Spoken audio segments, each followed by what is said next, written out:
Hello दोस्तों, कैसे हो आप सभी लोग। आशा करता हूँ अच्छे होंगे।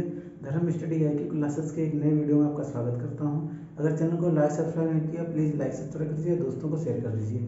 तो दोस्तों, जैसा कि पता है, हमारा जो पॉलिटी का सिलेबस है वो लगभग कंप्लीट हो चुका है। जैसे जो महत्वपूर्ण अनुच्छेद थे, महत्वपूर्ण अनुसूचियाँ थी और महत्वपूर्ण जो विधेयक थे, संविधान संशोधन थे और जो भी महत्वपूर्ण बिंदु थे उन पर हमने चर्चा की है। और महत्वपूर्ण आयोगों के बारे में भी हमने बताया, जैसे राज्य निर्वाचन आयोग, केंद्र निर्वाचन आयोग और केंद्रीय सतर्कता आयोग, मुख्य सूचना आयोग, राज्य सूचना आयोग, ये सब हमने आपको बता दिए विस्तार से। तो दोस्तों, अब हम बात करेंगे कि जो हमारे यहाँ शासन चल रहा है भारत में या अन्य राष्ट्रों में, जो शासन चल रहा है वो किस आधार पर शासन चलाया जा रहा है। तो शासन हमेशा दो प्रकार से किया जाता है, एक आपकी संघात्मक व्यवस्था होती है और एक आपकी एकात्मक व्यवस्था होती है। तो संघात्मक व्यवस्था में क्या होती है? संघात्मक व्यवस्था में होती है जिसमें राज्य और केंद्र के बीच पारस्परिक संबंध होता है। एकात्मक शासन व्यवस्था में ऐसा नहीं होता। तो इस पर हम विस्तार से चर्चा करेंगे, ठीक है। तो दोस्तों, अब 2-4 दिन में हम ये पूरा रिवीजन करवा देंगे। आज लगभग कितनी 21 हो गई है, तो लगभग आप मान लीजिए दिसंबर तक पूरा कंप्लीट करवा देंगे। उसके बाद वो हम परीक्षावाणी भी उसका करवाने के लिए जो कहा था वो भी करवाएंगे, ठीक। तो दोस्तों, हम बताएंगे संघीय ढांचा और केंद्र राज्य संबंध कि संघीय ढांचा क्या होता है। तो दोस्तों, शासन व्यवस्था किसी देश को चलाने के लिए, किसी राष्ट्र पर शासन करने के लिए दो प्रकार से शासन व्यवस्था को अपनाया जाता है। कितने प्रकार से? दो प्रकार से। कौन कौन सी? एक होती है आपकी संघात्मक व्यवस्था और एक होती है एकात्मक शासन व्यवस्था, ठीक। तो संघात्मक शासन व्यवस्था वर्तमान में किस देश में लागू है? यूएसए में लागू है। अपने यहाँ जो भारत देश में भी संघात्मक व्यवस्था लागू है। और एकात्मक जो शासन व्यवस्था है वो इंग्लैंड में लागू है। ये एक कहाँ है? इंग्लैंड में। अब संघात्मक शासन व्यवस्था क्या होती है, एकात्मक शासन व्यवस्था क्या होती है, तो उसके हम विस्तार से चर्चा करेंगे। देखिए, संघात्मक शासन व्यवस्था होती है जहाँ केंद्र सरकार के साथ राज्य सरकारों को क्या हो? अस्तित्व हो। जहाँ केंद्र सरकार के साथ राज्य सरकारों का अस्तित्व हो या केंद्र सरकारों के साथ साथ राज्य सरकारें भी काम करती हैं, तो वहाँ पर क्या होती है? संघात्मक शासन व्यवस्था होती है। कैसी होती है? संघात्मक। दोनों के बीच कार्यों का बंटवारा होता है। दोनों के बीच, केंद्र सरकार और राज्य सरकारों के बीच कार्यों का बंटवारा होता है। तो उदाहरण के लिए USA, United state of America, America में क्या है? संघात्मक व्यवस्था है, ठीक। अब बात करते हैं एकात्मक शासन व्यवस्था, जहाँ संपूर्ण देश में एक ही सरकार हो। कौन सी हो? एक सरकार हो। राज्यों का वहाँ कोई अस्तित्व नहीं होता और केंद्र और राज्यों के बीच कार्यों का कोई बंटवारा नहीं होता। तो वहाँ पे क्या हो? वहाँ पर एकात्मक व्यवस्था, सिर्फ एक राष्ट्रीय काम, मतलब एक व्यक्ति शासन करेगा, ठीक। तो वो कहाँ व्यवस्था है? एकात्मक शासन व्यवस्था इंग्लैंड में लागू है। कहाँ? इंग्लैंड में। वर्तमान में दोनों जगह प्रचलित है। अब बात करते हैं नोट में हमने आपको लिखाया था कि भारत में किस प्रकार की संविधान को लागू किया है और संविधान किस प्रकार से शासन किया जाता है। तो भारत में भी संघात्मक आधार पर शासन किया जा रहा है, ठीक। अब भारत में संघात्मक व्यवस्था, इस प्रकार की शब्दावली का तो उल्लेख नहीं है संविधान में, लेकिन हम लोग संघात्मक व्यवस्था को अपनाए हैं वर्तमान में, ठीक। अब दोस्तों, भारतीय संविधान में संघात्मक विशेषताएं क्या है कि संघात्मक व्यवस्थाएं के अंतर्गत कौन कौन सी जिम्मेदारियां आती हैं और एकात्मक व्यवस्था के अंतर्गत किसकी किसकी जिम्मेदारियां हैं। तो संघात्मक व्यवस्था संविधान में की महत्वपूर्ण विशेषताएं क्या है? जैसे केंद्र और राज्यों के बीच विषयों का बंटवारा होगा। पहला आपका क्या है? विषयों का बंटवारा। आर्टिकल या अनुच्छेद 246 के तहत केंद्र एवं राज्यों के बीच, अनुच्छेद याद रखना इंपॉर्टेंट है, अनुच्छेद 246 के तहत केंद्र एवं राज्यों के बीच विषयों का बंटवारा होगा, ठीक है। कि कौन से विषय राज्य सरकार के पास होंगे और कौन से विषय केंद्र सरकार के पास होंगे। अब केंद्र और राज्य सरकारों के बीच जो विषयों का बंटवारा होता है उसे कहाँ से लिया गया? उसे 3 अनुसूचियों में वर्णन किया गया। कितनी में? 3 अनुसूचियों में वर्णन किया गया। जैसे अब वर्तमान में कितनी अनुसूचियां? 12, लेकिन मूल संविधान में कितनी थी? 8। तो जो 7वीं अनुसूची है उसके अंतर्गत इनके राज्य और केंद्र सरकारों के विषयों का बंटवारा किया गया। वो 7वीं अनुसूची के अंतर्गत 3 अनुसूचियां आती हैं। कौन कौन सी आती हैं? संघ सूची, राज्य सूची, समवर्ती सूची। तो संघ सूची में क्या होता है? संघ सूची में केंद्र सरकार क्या बनाती है? कानून बनाती है। संघ सूची में केंद्र सरकार कानून बनाएगी और उसे लागू करेगी।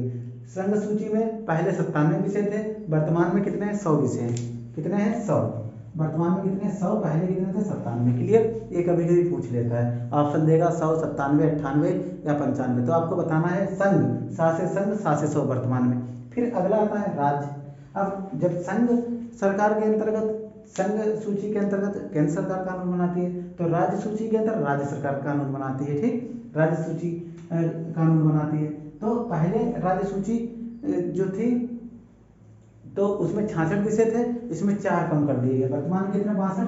तो संघ में वर्तमान में 100, राज्य में वर्तमान में 62। ठीक, अब आती है समवर्ती सूची। समवर्ती सूची ऐसी सूची होती है जिसमें ऐसी अनुसूची होती है या ऐसी सूची होती है जिसमें केंद्र और राज्य दोनों क्या करते हैं, कानून बनाते हैं, लेकिन फाइनली जो केंद्र सरकार कहेगी वही कानून क्या होगा, लागू होगा। तो वो आता है आपका समवर्ती सूची में। तो पहले इसमें 47 विषय थे, लेकिन वर्तमान में 52 विषय हैं। ठीक, कितने हैं, 52। संघ में 100, राज्य में 62 और समवर्ती में 52 विषय हैं। ठीक, अब बात करते हैं, ये तो हमारा एक विषयों का बंटवारा किस स्तर से होता है उस पर चर्चा की। अब दूसरा हमारा स्वतंत्र न्यायपालिका। पहली विशेषता क्या हो गई, संघात्मक व्यवस्था।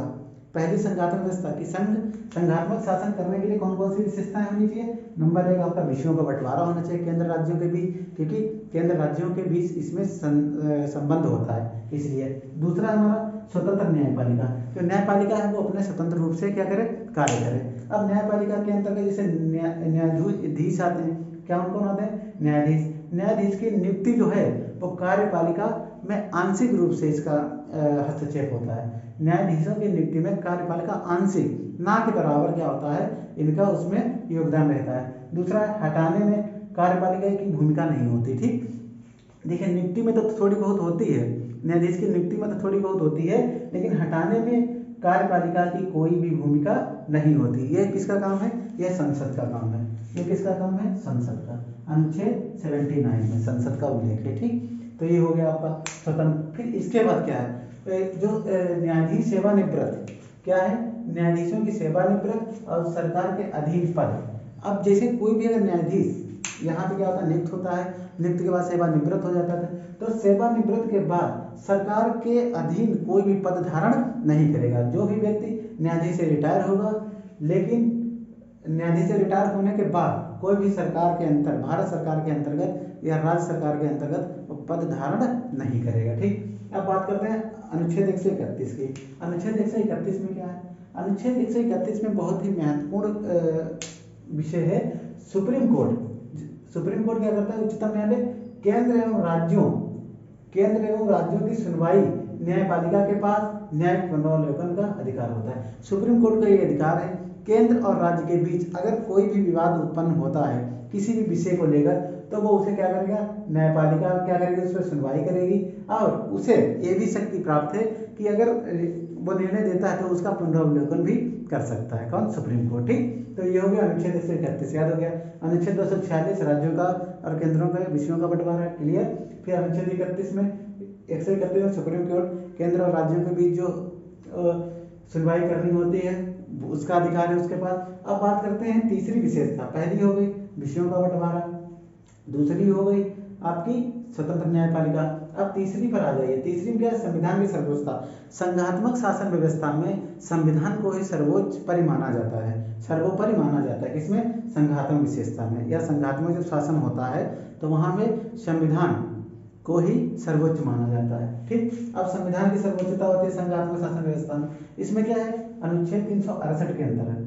अनुच्छेद 368 के अंतर्गत एक महत्वपूर्ण बिंदु था कि संशोधन, संविधान में अगर संशोधन होता है, संशोधन की प्रक्रिया अगर की जाएगी तो आधे राज्यों का अनुमोदन होना चाहिए। तो आधे राज्यों का अनुमोदन होना चाहिए अगर आप किसी भी संविधान में संशोधन करते हैं, संविधान संशोधन विधेयक में संशोधन करते हैं, तो आधे राज्यों से अधिक क्या होना चाहिए, उसका अनुमोदन प्राप्त होना चाहिए, तभी क्या होगा, संविधान में संशोधन होगा। अब नोट करके बता रहे हैं आपको अनुच्छेद।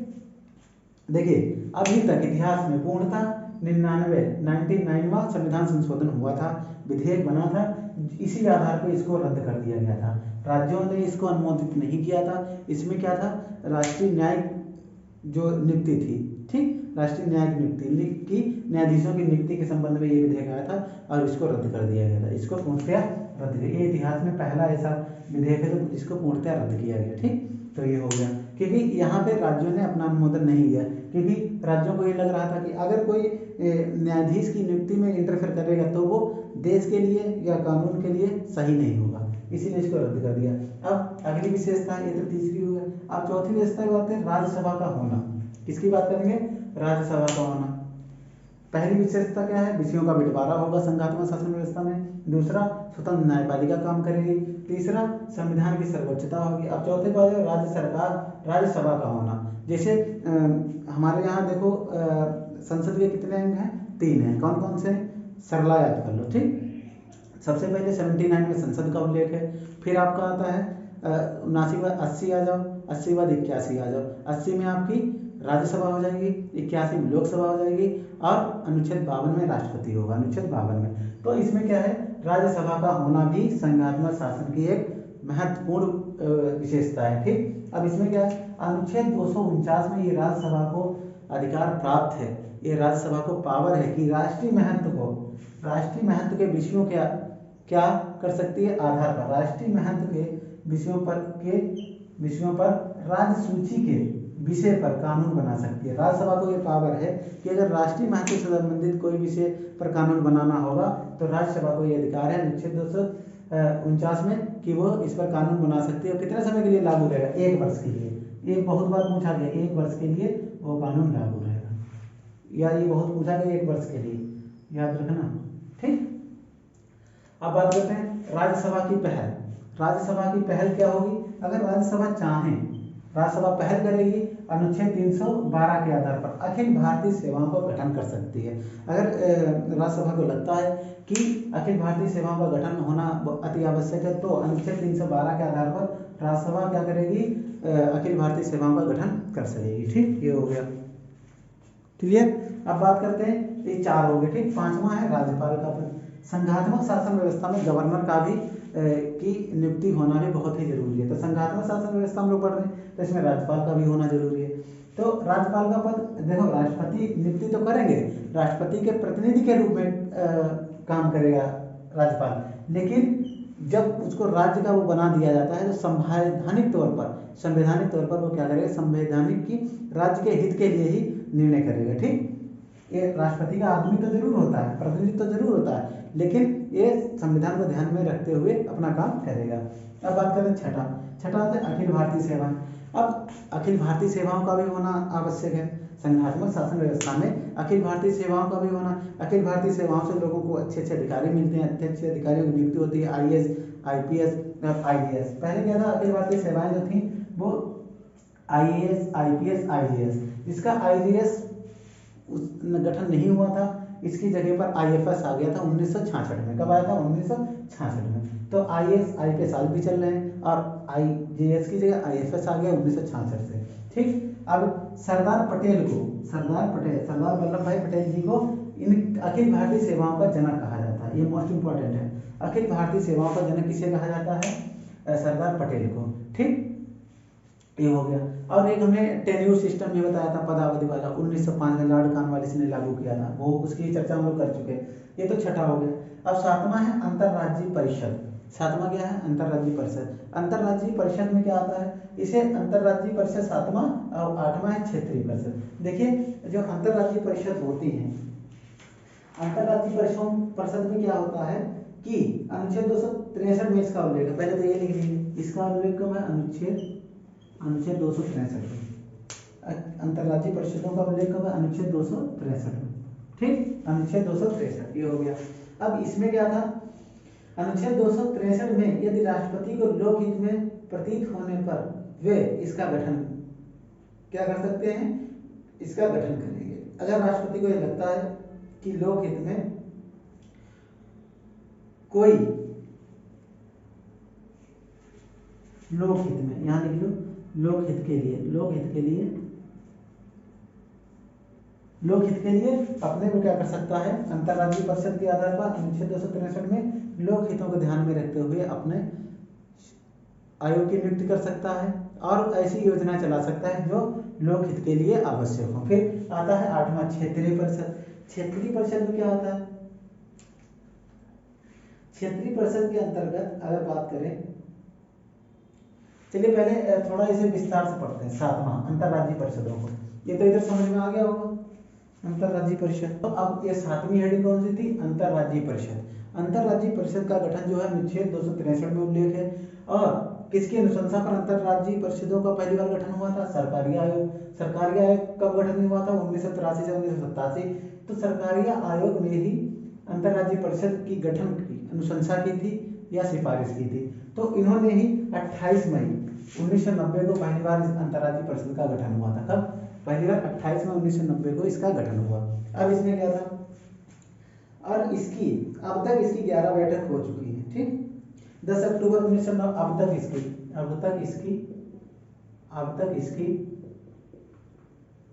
इसकी 11 बैठकें हो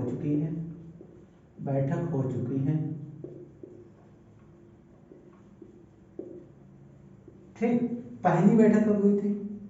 फर्स्ट बैठक लिख लीजिए, कभी कभी पूछ सकता है। 1990 में पहली बैठक हुई थी 10 अक्टूबर 1990 को। 10 अक्टूबर 1990 को पहली बैठक हुई। ठीक, और अंतिम लिख लीजिए, पहली बार हुई तथा 16 जुलाई 2016 को इसकी 11वीं बैठक हुई।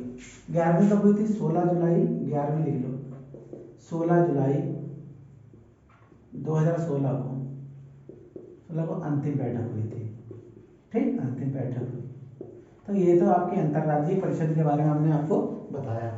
अगर और बात करते हैं, प्रधानमंत्री इसका पदेन अध्यक्ष होता है। सभी राज्यों के मुख्यमंत्री, दिल्ली व पुडुचेरी के मुख्यमंत्री, अंडमान निकोबार द्वीप समूह, जम्मू कश्मीर लद्दाख के उपराज्यपाल एवं अन्य संघ शासित प्रदेशों के प्रशासक इसके सदस्य होते हैं। ठीक, तो इसमें अगर इसका अंतर्राज्यीय परिषद में कौन कौन होता है? पीएम इसका अध्यक्ष होता है। ठीक, अंतर्राज्यीय परिषदों का अध्यक्ष कौन होता है? प्रधानमंत्री होता है।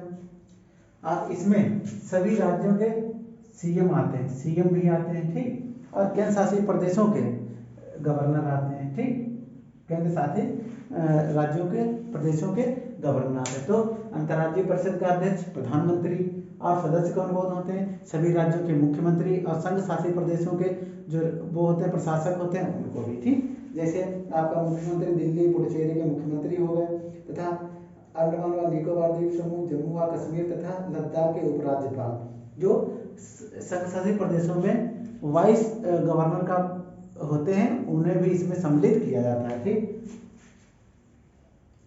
अब देखिए अगला बिंदु लिखिए, प्रधानमंत्री द्वारा मनोनीत 6 कैबिनेट मंत्री भी सदस्य होते हैं। ठीक, प्रधानमंत्री द्वारा मनोनीत, इसी में अंतर्राज्यीय परिषद में प्रधानमंत्री द्वारा मनोनीत 6 कैबिनेट मंत्री भी सदस्य होते हैं। पीएम द्वारा मनोनीत 6 सदस्य, 6 कैबिनेट मंत्री भी इसके सदस्य होते हैं। ठीक, इसके सदस्य होते हैं। ठीक, ये हो गया। इसका कोरम जो होता है, उसकी गणपूर्ति जो होती है 10 होती है, तथा सभी निर्णय सर्वसम्मत से होता है। इसका कोरम यहाँ पे लिखते हैं, कोरम या गणपूर्ति संख्या कितनी होती है? 10। कितनी होती है? 10। ठीक, अनुच्छेद 263 के अनुसार इसमें कारणों का भी इसके उल्लेख दे रखा है। राज्यों के अगर बीच विवाद उत्पन्न होने पर इनकी जांच करना व सलाह देना। ठीक, अब दोस्तों किसकी बात करेंगे? गणपूर्ति, कोरम गणपूर्ति 10 होती है। अब अनुच्छेद 263 में इसके कार्य, अंतर्राज्यीय परिषदों के कार्य कौन कौन से होते हैं? तो हमने आपको बताया था कि अंतर्राज्यीय परिषदों के अध्यक्ष, पीएम, सीएम क्या होते हैं? सदस्य होते हैं। और गवर्नर जो होते हैं संघ शासित प्रदेशों के उपराज्यपाल, उनको भी इसमें शामिल किया जाता है। तो इसके अनुच्छेद 263 के कार्य क्या है अंतर्राज्यीय परिषद के? कि राज्य में अगर कोई विवाद होता है उनकी जांच करवाना और उनका निपटारा करवा के सलाह देकर निपटारा करवाना, एक बात। दूसरा काम, राज्य केंद्रों के बीच अगर विषयों पर कोई जांच करके ही विचार विमर्श करना, दूसरा काम। तीसरा, केंद्र व राज्यों के बीच बेहतर समन्वय या तालमेल बिठाना, ये होता है अंतर्राज्यीय परिषदों का काम। अब इसके बाद हम बात करेंगे जो क्षेत्रीय परिषदें थी, उनका संविधान में उल्लेख नहीं है, लेकिन 1956 में जो राज्य पुनर्गठन आयोग बना था, उसके आधार पर पूर्वी राज्यों में भी कुछ क्षेत्रीय परिषदों का गठन हुआ था और कुछ इधर 5 परिषदें बनाई गई थी 1956 के तहत, ठीक। और इसका अध्यक्ष जो होता है क्षेत्रीय परिषदों का, वो होम मिनिस्टर मतलब गृह मंत्री, और राज्यों के मुख्यमंत्री इसके सदस्य होते हैं। तो दोस्तों आज के लिए इतना ही, मिलते हैं आपको अगले वीडियो में, तब तक के लिए जय हिंद जय भारत।